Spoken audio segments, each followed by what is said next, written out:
Hello everyone and welcome to the Season 2 premiere of Chasing the Cup.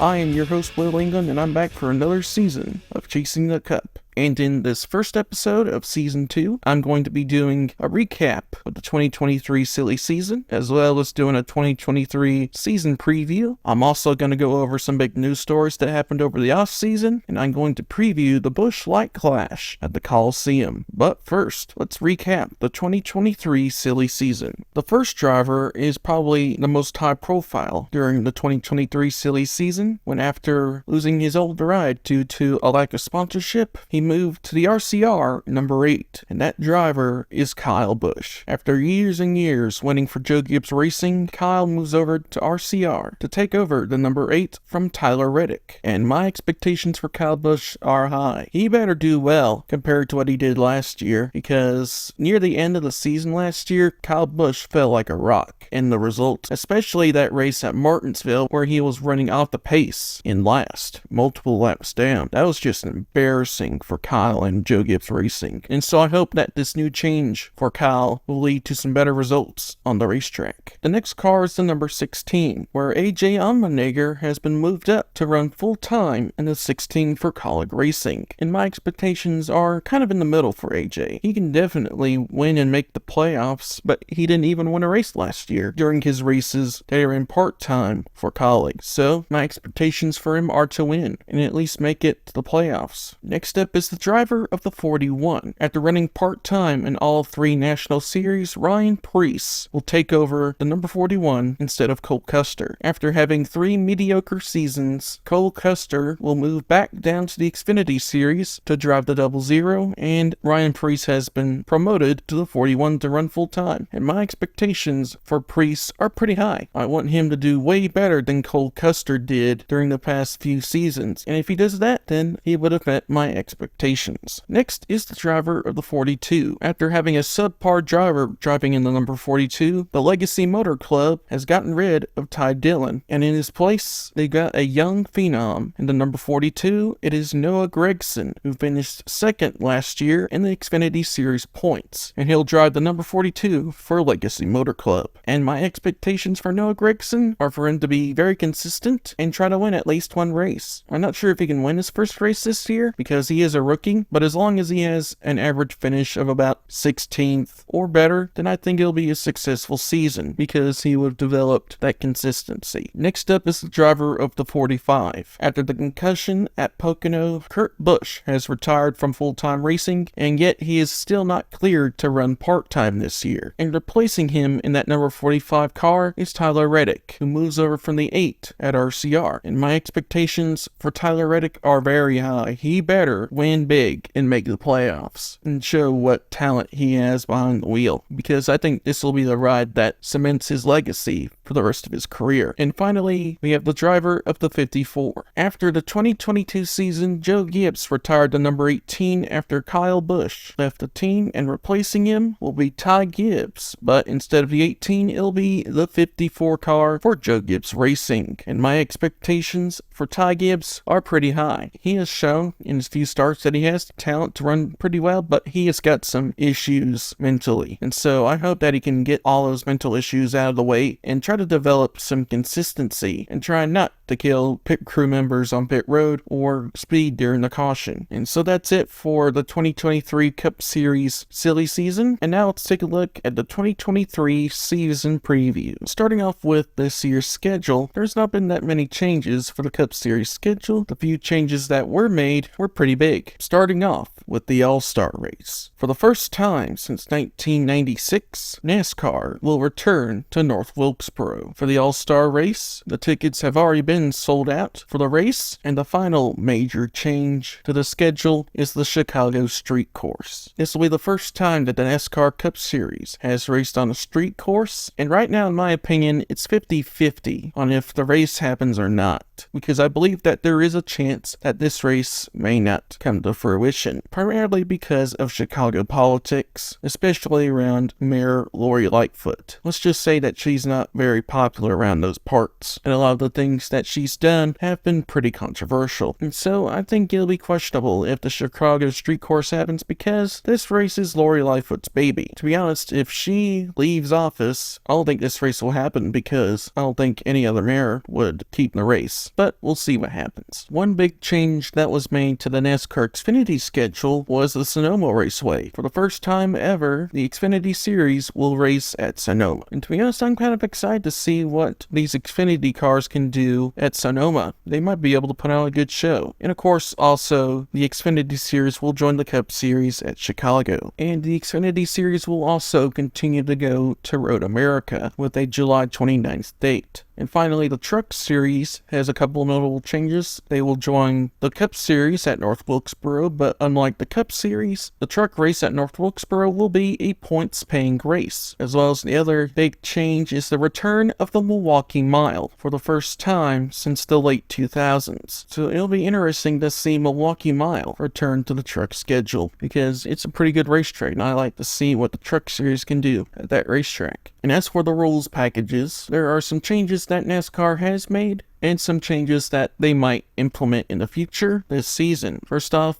is at the short, flat ovals, NASCAR will implement the wet weather equipment. And for the LA Clash and the Chicago Street Course, NASCAR will implement mufflers for the first time. I can already hear the diehards screeching, saying, NASCARs need to be loud. They don't need mufflers to silence them. Well, from what I've heard from listening to the videos, there's not going to be that much change besides turning the harsh level down. They'll be loud still, the sound won't be harsh. And last week, NASCAR tested some of these changes at Phoenix, including the muffler, as well as testing a new rules package for short tracks. And right now, NASCAR believes that they're onto something by having a smaller blade. The drivers seem to like a 2-inch blade or smaller for the cars, and they seem to be pleased with it, and NASCAR seems to be pleased with it, but they'll have to do some further testing to see how that can be implemented. But right now, everything will remain the same until they decide on a short track rules package. Pretty much every track except the super speedways will have 670 horsepower with a small blade, and the super speedways will have a large spoiler with a 510 horsepower restricted engine. And so that's it for the 2023 season preview. Now let's go over some big stories that happened during the off-season. Starting off with TV negotiations, it has been rumored now that Amazon is likely to join into the TV negotiations to be a streaming partner. So it'll be interesting to see if Amazon gets the rights. Toyota is planning to expand the Cup Series lineup in 2024. The driver lineup for the Garage 56 entry will be Jimmy Johnson, Mike Rockenfeller, and Jenson Button. And they'll drive the Garage 56 entry 24 hours of Le Mans. Travis Pastrana will join 23XI Racing to run a third entry for the Daytona 500. Speaking of the Daytona 500, it has sold out again for the umpteenth year. Former Malcolm in the Middle actor Frankie Muniz will run full-time in the ARCA Menard Series for Rhett Jones Racing. Kevin Harvick has announced that 2023 will be his final NASCAR Cup Series season. Dale Earnhardt Jr., Jeff Burton, Kevin Harvick, and Justin Marks will purchase the Cars Tour. Jordan Anderson Racing has hired 2 drivers for their Xfinity program. Parker Ritzloff will join the team in the 31, and Jeb Burton will drive the 27. The SRX Series has announced their 2023 schedule. They'll race at Stafford Motor Speedway on July 13th.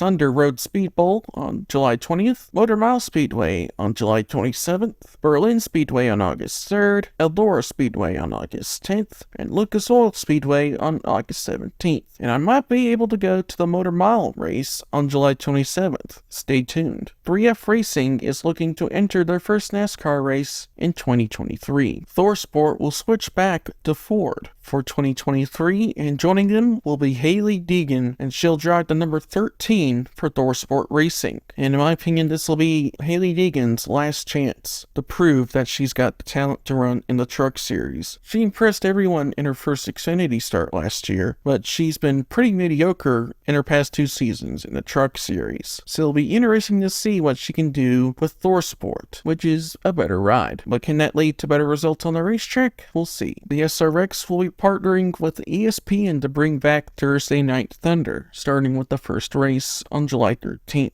Fox Sports is making a big investment into the ARCA Menard series, as they'll carry all 20 races on FS1 and FS2. Sam Hunt Racing will field 2 full-time drivers. Kez Gralla will pilot the 26, and Connor Mosack will drive the 24. Carson Hocevar will return full-time for Nice Motorsports in 2023. John Hunter Nemechek will run full-time for Joe Gibbs Racing in the NASCAR Xfinity Series in the number 20. And finally, Sammy Smith will join Joe Gibbs Racing full-time for the 2023 season in the number 18. And so that's it for the news that happened during the off-season. Now it's time to preview the 2023 Busch Light Clash. To kick off NASCAR's 75th anniversary season, we have the Busch Light Clash at the Coliseum. The race will be 150 laps and 37.5 miles, and the race will be on February 5th at 8 p.m. Eastern Time, as well as beforehand the heat races. And so for my pick for the 2023 Busch Light Clash, I'm going to go with Kyle Busch. After finishing second in the number 18 for Joe Gibbs Racing, I think Kyle Busch will start off the year in this new partnership with RCR with a bang and get the victory in the Busch Light Clash at the LA Memorial Coliseum. And so that's it for this week's episode. If you enjoyed it, please like and subscribe for more. If you're going out to LA this weekend for the Clash, I hope you have a good time, and if you're not, have a good time wherever you are. NASCAR is back,